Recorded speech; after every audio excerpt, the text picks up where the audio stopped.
Olá, bom dia, boa tarde, boa noite a todos, a todas.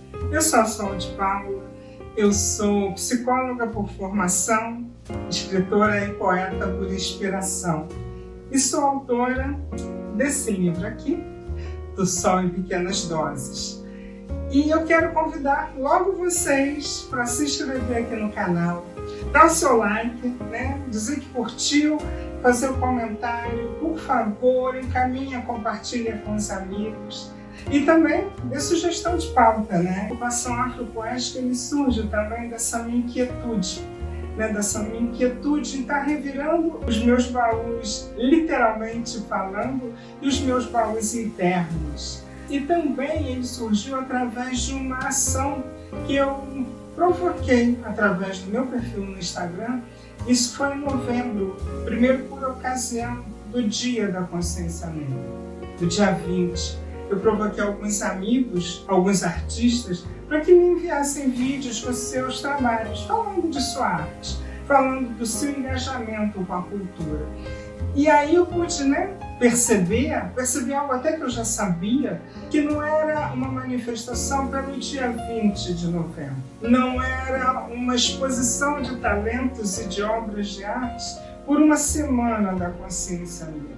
Essa ocupação afropoética ela se deu até o início de janeiro de 2020. E ali eu percebi que essas manifestações não podiam estar restritas àquele perfil apenas. Ela tinha que vir para um programa. E aí, por isso que estou aqui agora, na Ocupação Afropoética, vou meio que dar uma continuidade à primeira parte, que foi pensando a obra da doutora Carolina Maria de Jesus. Então, revirando o baú de hoje, não vai esgotar o assunto, mas o vídeo de hoje é só falando mais um pouquinho da doutora Carolina Maria de Jesus.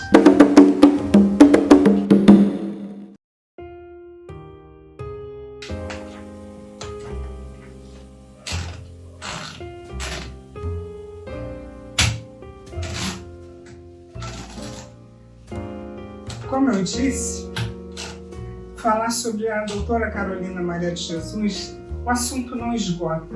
E ele não esgota pela atualidade, pela contemporaneidade também dos temas que ela sempre abordou. Eu vou falar ainda, hoje eu ainda continuo falando sobre Quarto de Despejo, o Diário de uma Favelada, que foi justamente aqueles relatos feitos no período ali de 1955 até 1960, então quando foi publicado. E nesse diário ela reiterava, ela criticava, ela tinha um olhar muito apurado, muito cirúrgico, posso assim dizer, sobre as questões daquela época e que a gente pode transportar para os dias de hoje. Eu espero que futuramente até a gente possa dizer, eram questões que ficaram no passado, que já não nos dizem a respeito. Eu espero que futuramente possa ser dito isso. Mas hoje a gente percebe que nesse diário da doutora Carolina Maria de Jesus, como eu gosto de frisar sempre, ela trazia questões relativas às desigualdades sociais, ao racismo, ao preconceito, aos abusos, à violência contra a mulher, à violência doméstica. Falava sobre a maternagem, já que em momento algum ela abandonou seus filhos. Quando eu utilizo esse termo da maternagem, faço um atravessamento também com a escrita, com a fala da Conceição Evaristo, que a Conceição Evaristo também aborda os laços maternos através desse tema, desse conceito que é a maternagem. E a doutora Carolina, ela falava todas essas questões dentro de um contexto em que ela sofria, em que ela passava todos os dias. Ela falava dentro de um local de desprestígio.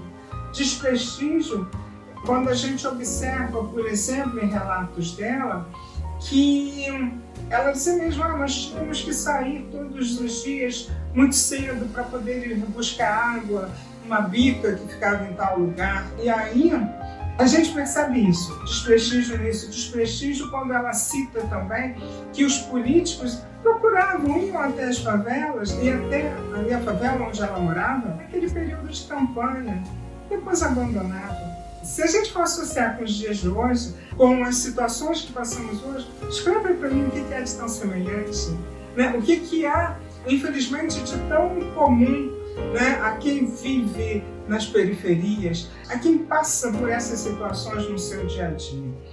Um outro assunto também que a doutora Carolina abordou sempre em seus textos é essa questão de ser mãe solo, né, e ali de ter muito orgulho, sim, de criar seus filhos sem essa interferência do homem, de um homem que de repente iria querer sugar o seu amor e ela ter que dividir, né, e dar muito pouco então, né, para os seus filhos. Ela não se submetia a isso. Vivendo em todo esse contexto, né, desprotegido, né, vamos dizer assim, pelos órgãos públicos, era uma pessoa com gosto refinado. Ela percebia ao seu redor as pessoas ouvindo, né, suas músicas muito altas, as brigas nas casas, os gritos, os xingamentos.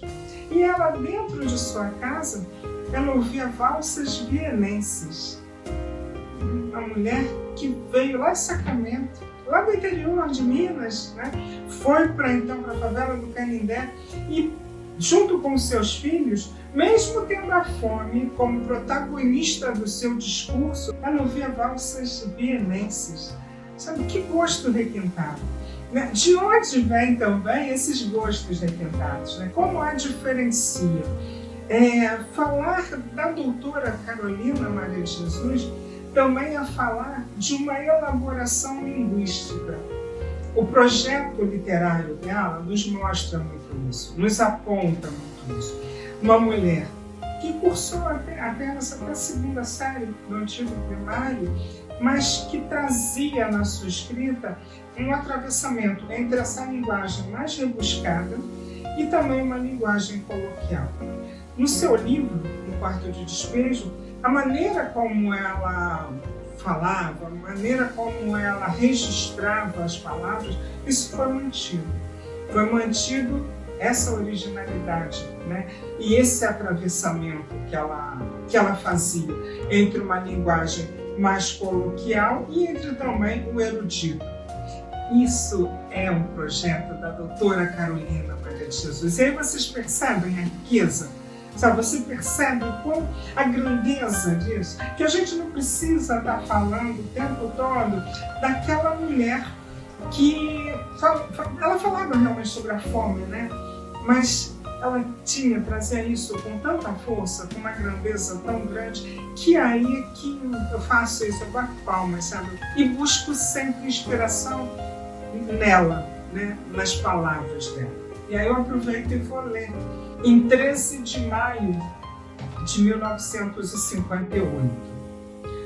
Hoje amanheceu chovendo. É um dia simpático para mim. É o dia da abolição. Dia que comemoramos a libertação dos escravos. Nas prisões, os negros eram os bodes expiatórios, mas os brancos agora são mais cultos e não nos tratam com desprezo. Que Deus ilumine os brancos para que os pretos sejam felizes. Continua chovendo. Eu tenho só feijão e sal. A chuva está forte. Mesmo assim, mandei os meninos para a escola. Estou escrevendo até a chuva passar, para eu ir lá no Seu Manuel vender os ferros. Com o dinheiro dos ferros, vou comprar arroz e linguiça. A chuva passou um pouco. Vou sair. Eu tenho tanto dó dos meus filhos. Quando eles veem as coisas de comer, eles bradam: viva a mamãe! A manifestação agrada-me, mas eu já perdi o hábito de sorrir. 10 minutos depois, eles querem mais comida. Eu mandei o João pedir um pouquinho de gordura à dona Ida. Ela não tinha. mandei-lhe um bilhete assim: Dona Ida, peço-te, pode me arranjar um pouco de gordura para eu fazer uma sopa para os meninos? Hoje choveu e eu não pude ir catar papel. Agradeço, Carolina. Choveu, esfriou, é o inverno que chega, e no inverno a gente come mais. A Vera começou a pedir comida e eu não tinha. Era a reprise do espetáculo e eu estava com 2 cruzeiros. Pretendia comprar um pouco de farinha para fazer um virado. Fui pedir um pouco de banha à Dona Alice. Ela deu-me a banha e o arroz. Era 9 horas da noite quando comemos.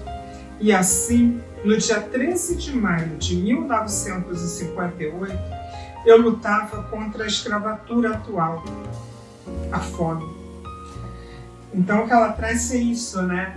Que a abolição tinha acontecido lá em... quando mesmo? Tinha acontecido lá em 1888, né? E 13 de maio de 1958, ela traz de volta o que ela estava sentindo, não só ela, né? Ela estava representando toda uma parcela da sociedade, toda uma parcela daquela, estava representando aquela comunidade. E aí, representando várias outras, né? Então a gente vai fazendo esses alinhamentos, né? Vai fazendo essas costuras, né? Com o que ela estava vivendo. E aí eu pergunto, né? Se a gente for associar com algo atual, com algo de abril de 2021, o que a gente pode dizer então que é a nossa escravatura? O que você diz para mim? Se você puder escrever no comentário, coloque isso para mim. Pode cortar. A partir dessa provocação, então, né, que eu fiz para você e que certamente você vai deixar no comentário, vai compartilhar com os amigos, vai ter se inscrito no canal, por favor. Eu passo também a pensar e a refletir nessas experiências de vida, nessa voz poética, na literatura de doutora Carolina Maria de Jesus, uma literatura em movimento, uma literatura que fala de mazelas, mas fala de vida. Fala de vida. E aí eu trago também um texto meu que eu tento fazer esse atravessamento. Se não é um atravessamento, é uma... Sabe, beber na fonte? Sabe como é isso? E beber nessa fonte para poder matar minha sede, mas matar minha sede com vontade de renovar essa sede, vou dizer assim. E aí eu trago, de minha autoria, Carolinas a brilhar. Paro diante do espelho, vejo uma menina com olhos inundados de curiosidade. Um brilho que denuncia a ingenuidade. Sem entender o que os riscos na palma da mão representam, sem saber o que irá acontecer, ela apenas crê. Pés pequenos, descalços, suados, acorrentados, joelhos marcados, manchados pelas brincadeiras, simples brincadeiras de criança ou complexas maldades de adulto. Quantas histórias irá viver, quantas canções irá cantar, quantas vidas irá despertar, quantas lágrimas irão jorrar. Vejo-me refletida em seu piscar, em seu relampejar, em seu corpo pequeno e leve a bailar. Aprendeu a correr e a se livrar das amarras de quem queria lhe pegar, sublimar, mutilar, molestar. Aquela menina cresceu, floresceu, renasceu, das cinzas ressurgiu, resplandeceu. No seu clamor encontrou fervor, o seu grito ecoou, reverberou, se libertou. Hoje, Carolina, mulher guerreira, revive memórias, reconta histórias como quem retrata a vida pela janela do seu quarto. sempre com um sorriso e o olhar de eterno aprendiz, que insiste em dizer: sou feliz. Gratidão a todos, a todas, a todos. Aguardo vocês para uma próxima conversa. Não se esqueça de se inscrever e de compartilhar com os amigos. Beijo no coração de todos. Até.